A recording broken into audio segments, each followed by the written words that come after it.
Alrighty, welcome to part 10, everyone. We hit the double digits for this series already, so remember to like and subscribe. We are still pumping these videos out for you all, and we hope you really appreciate that. Anyway, Donald is on Route 214, I think, with a more rock theme going on in the background and many trainers to battle. Yep, and we're jumping right into another battle here. I scouted out the route too, and there's honestly not much going on here. One place I do want to visit, which we will have to anyway, is the resort area. I'd definitely like to buy a villa there like Cynthia does in Undella Town. Solid place with prime real estate, Donnie. Of course, you'd know all about that. And hey, this psychic thinks she can crush us. But with our new Metagross, we're gonna be the ones sending her back to the distortion world. Let's see what Giratina thinks about psychic types. I see you finally have been able to purchase revives, though. Only took getting to the 4th fucking gym for that to happen, holy hell. But anyway, at least we have them now. No gym leader can stand in our way. Yeah, managed to pick up a few revives, Joe. The items are still trash, though, and this game is doing everything in its power to make our lives difficult, but it won't affect someone like yours truly. Also, we see more comments about people asking how we play this game. Well, the best thing I can tell you is to Google Pokemon Luminescent Platinum yourselves and figure it out. Wow, imagine using a Chimecho on your team and thinking you can win with that. No chance in history. They even made this Pokemon James's partner in the Ruby and Sapphire anime days where all it did was make bell sounds, and that's about it. Yeah, a pretty useless Pokemon for sure. And now we've made it to the resort area place with our purple Swampert, which we still haven't seen in battle, by the way. And to the east of here is Sunny Shore City, where my boy Volkner lives. Hey, and talking about him, these two guys give us the evolution items to get a Magmortar and Electivire. Solid team members, but personally we presidents love Electivire more. In this game, we can't obviously trade either, thank God. So all you have to do is use these items like you would an evolution stone on Eevee. Simple stuff. And it's about time trade evolutions were gone. No one likes them, especially people with no friends. Like Joe Biden. Now, hey, speaking of friends, one of mine is rocked up, and the last time we saw him was in Salazon Town. And now he wants to challenge us to a battle to see who's superior. Obviously, it's gonna be me, but I bet his team is much stronger now. And of course, he's gonna send out Lopunny first. And this thing can be quite nasty when it uses high jump kick, which never misses in this game, apparently. If it somehow does miss, though, it inflicts quite a lot of damage to the user.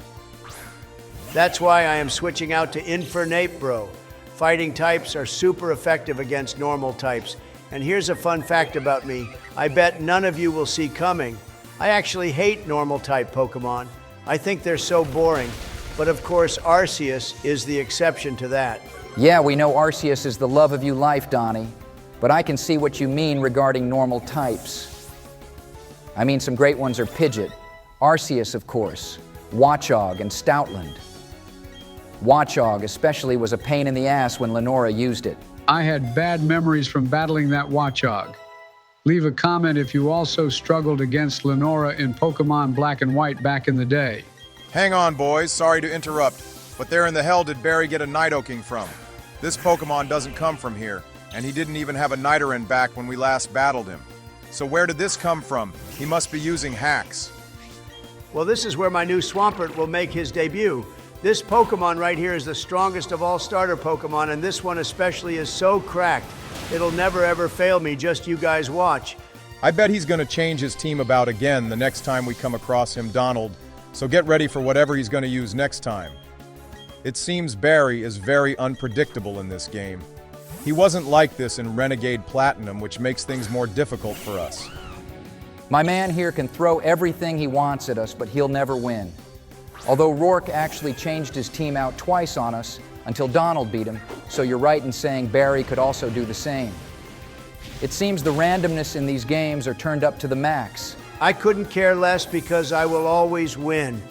I feel like Emperor Palpatine in this game right now, to be honest, boys.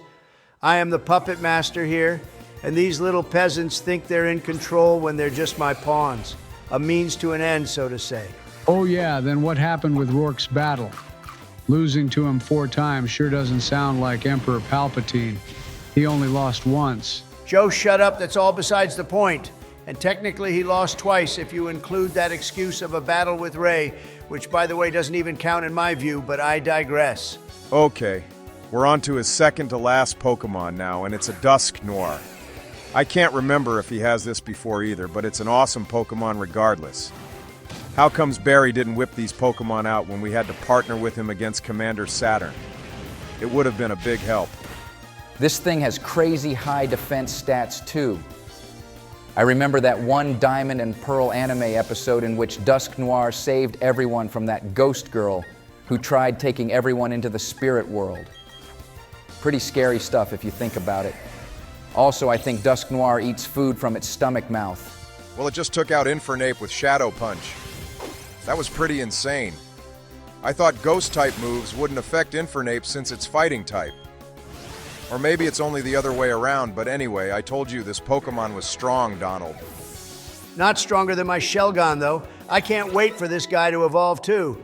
When you play the next game, Bush, you better have a solid Dragon-type Pokemon on your team, bro.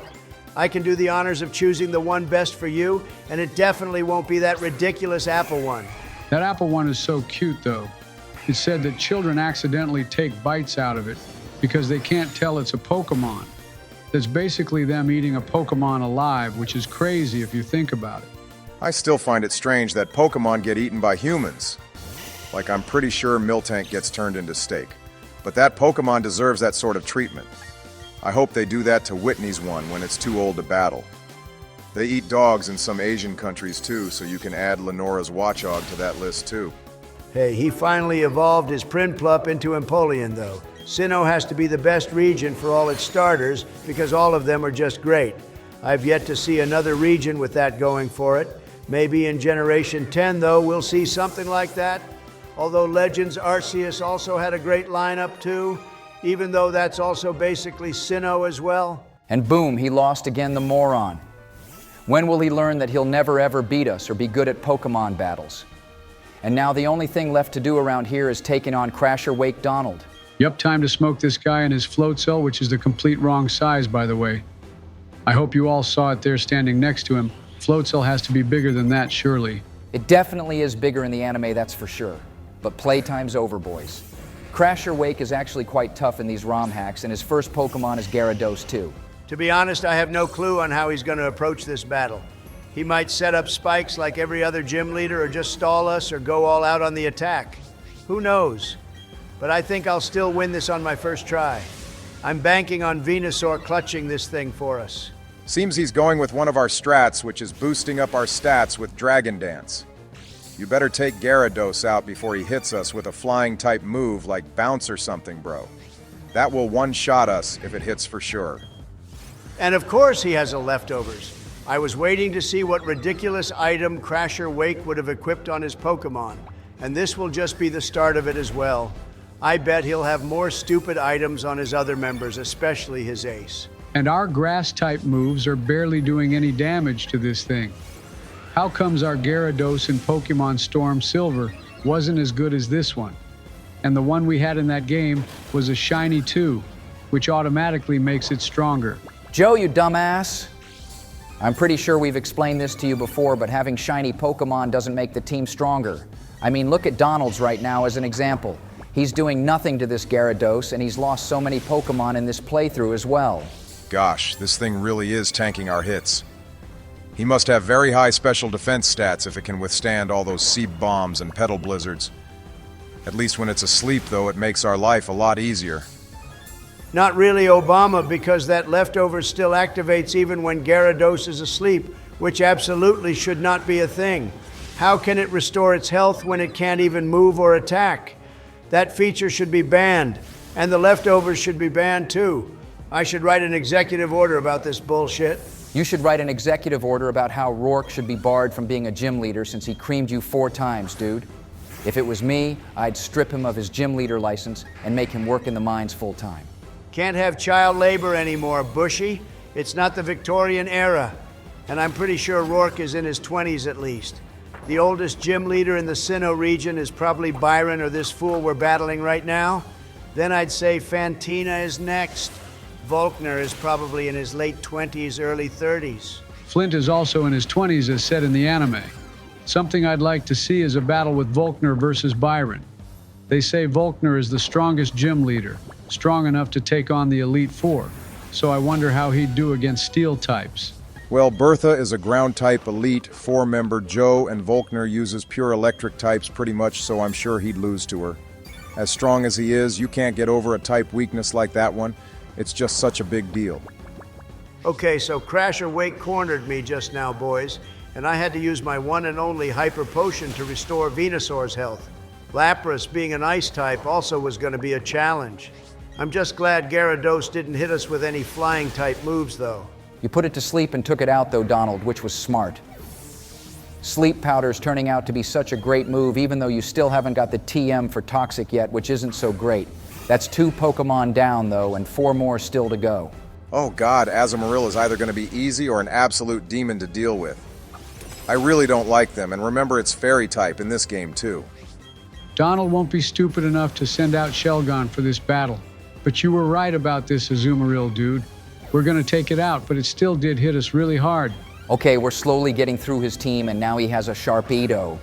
Didn't expect him to have this Pokemon, but I guess he does also for the dark typing combo. Plus it has rough skin, which is always annoying to deal with. Wow, it used Destiny Bond. And if it didn't have the Focus Sash, it would have died and taken Venusaur out with it. So he basically made a mess of his own strat by having that item. Although I don't know if Destiny Bond also works beyond the turn it's used. It doesn't, Donald, so yeah, he properly messed himself up there. I've never seen a gym leader more stupid than Crasher Wake here. And I think we also may have found a bug, sort of, so if any of the devs of this ROM hack are watching, you might want to sort out this Sharpedo. And that definitely wasn't supposed to happen, but hey, it's gone. And now he has a Lantern, which is an awesome Pokemon that's also part electric type. A very interesting combination which we need to see more of.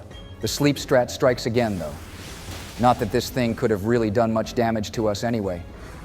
A part of me, though, Venusaur would have been a ground type, but I guess the flower on its back is how it makes poison. Yo, and Swampert is learning Mirror Coat. That's the same move that took out Obama's Lugia in Pokemon Storm Silver. Sabrina and her goddamn Wobbuffet, if any of you remember.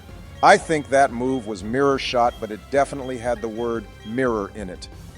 And I was trying to forget that whole ordeal too, Joe, so thanks for bringing it up again for no reason whatsoever. I now need to book another appointment with my therapist. We're on to Wake's final Pokemon, though, and of course it's the Floatzel. This thing is a little orange demon, too, if not dealt with properly. And I still stand by the fact that Ash should have used one in the anime and evolved his Buizel, but he never did for some reason. It took out Venusaur, and now you send out a fire type to deal with it, Donald. Are you sure you want to be doing that, dude? I have a secret weapon, and that weapon is called Thunder Punch, boys. I went and bought the TM for it at the Veilstone department store, just in case Venusaur somehow died during this battle before the end, and now it's going to be the savior of this battle. This is my ultimate counter to water-type moves. That certainly worked out in your favor, so well done. And with that, we now have 5 gym badges to our name, guys. This battle was a little less annoying than the others we've encountered, apart from Gyarados in the beginning. I just want to comment on how much I really like the water physics in this game. They just look so much more cleaner. Literally no one cares, Joe. And with that, boys, I'm going to start ending this.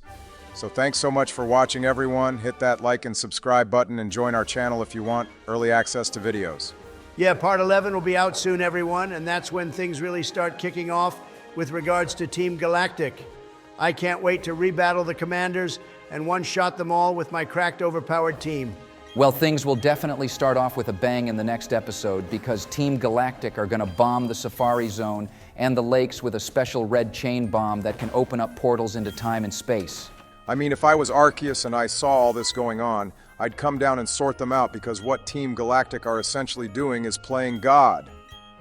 I agree with that sentiment, but of course the 10-year-old is the real hero here, and I'm going to be the one doing Arceus's job for him.